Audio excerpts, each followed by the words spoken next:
into different spaces and different contexts over time to really push my learning. And when I think about schools beyond just the four walls in the classroom. And I do wonder, how do you group kids? Because part of school is socialization, right? And we saw what happens when kids were not socialized because they were so isolated during the pandemic. How do you deal with that and group kids together with like-minded? Because you do learn from each other as well. Yeah, again, I think it goes about tearing down the walls of what we see as this standalone brick-and-mortar school.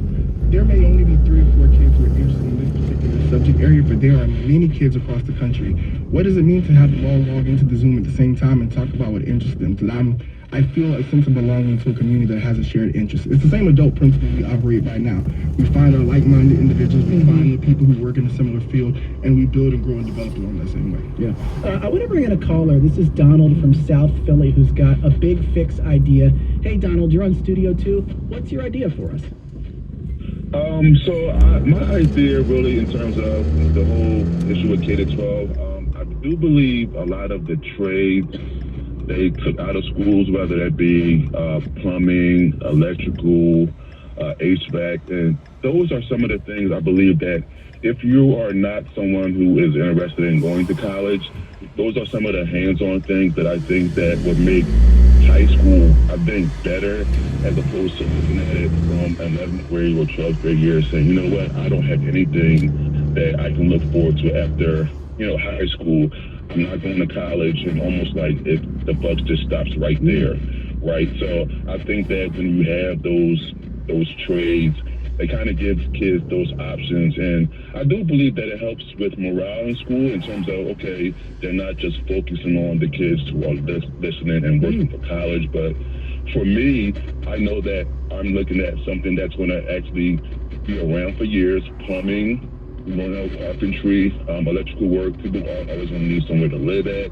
Yeah. So you're actually having things that you can do tangibly that can make me some money. Real life, My business, career-wise, and things like that. Because Yeah. I also believe that when you're doing these trades, math, if you're not good at math, when you're applying these real-world math scenarios, whether that be in trying to measure the distance from a house to a roof, or, you're actually saying, wow, this is where this math does Matters. make sense. Yeah, well, thank you so much, Donald from South Philly. yeah. And I gotta say, Well thought out. Donald hit on points that all 3 of you have brought up so far, so perfect call as we start to transition into a break here. To set up what we're going to talk about on the other side of this break, I want to play another clip. These are from Young Leaders This is Ava, Arneo, and Peyton. I think a lot of math can seem far out there, whereas fractions, when they're used in terms of baking, can seem more rooted in reality and in things that you'll need to know. Making the activities more hands-on for some students who struggle on learning things could learn better because it's hands-on. I would improve not learning the same thing over and over again. Like, I don't want to learn the same thing that I learned in 6th grade and 7th grade. Okay, we're definitely hitting on some They common are themes hitting here. it, yes. So we want to hear what your big fix for K-12 education would be. Call 888-477-9499. More ideas coming after the break. Don't go anywhere. This is Studio 2.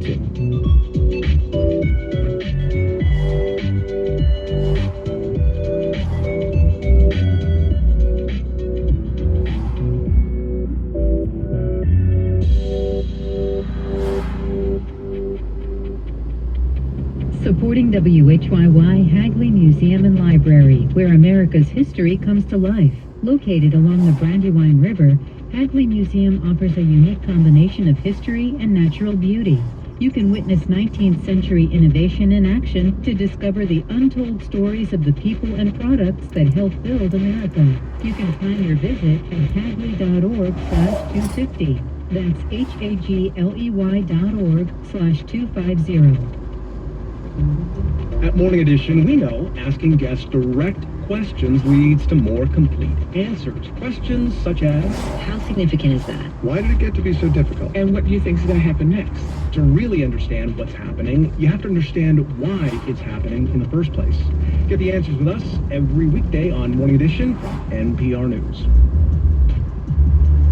Weekday mornings at 5 on WHYY. In the new comedy film The Invite, An unhappily married couple invites the couple upstairs over for an uncomfortable and revelatory dinner party. On the next Fresh Air, the film's screenwriters, Rashida Jones and Will McCormick. They're longtime writing and producing partners, as well as actors. Join us. This afternoon at 3 and again tonight at 7 on WHYY.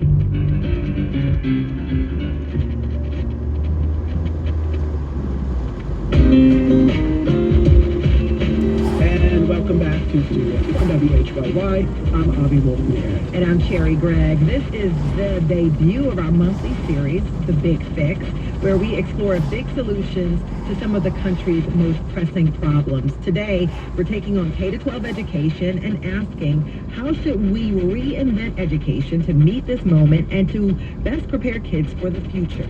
We gave each of our guests a homework assignment. Maybe one of the listeners get rid of homework. I've heard that one before, but anyways, they had to bring in 2 big ideas for fixing our schools, and we've been discussing their solutions. Let me reintroduce our guest. Dr. William Hayes is the CEO of Boys Latin, a 6th through 12th grade charter preparatory school in Philadelphia. Donna Cooper is Executive Director of Children First, a nonprofit child advocacy and policy organization. And Rebecca Winthrop is the Director of the Center for Universal Education at the Brookings Institution. And we want to hear you, of course, our listeners. We want to get your ideas. What would be your big fix to K-12 education, and how would you make schools work better? The number to call is 888-477-9499. The email is studio2@whyy.org. And if you're watching on YouTube or Facebook, keep those comments coming in the live chat. All right, Rebecca, we would love to hear your first big idea for reinventing K-12 education. Go ahead.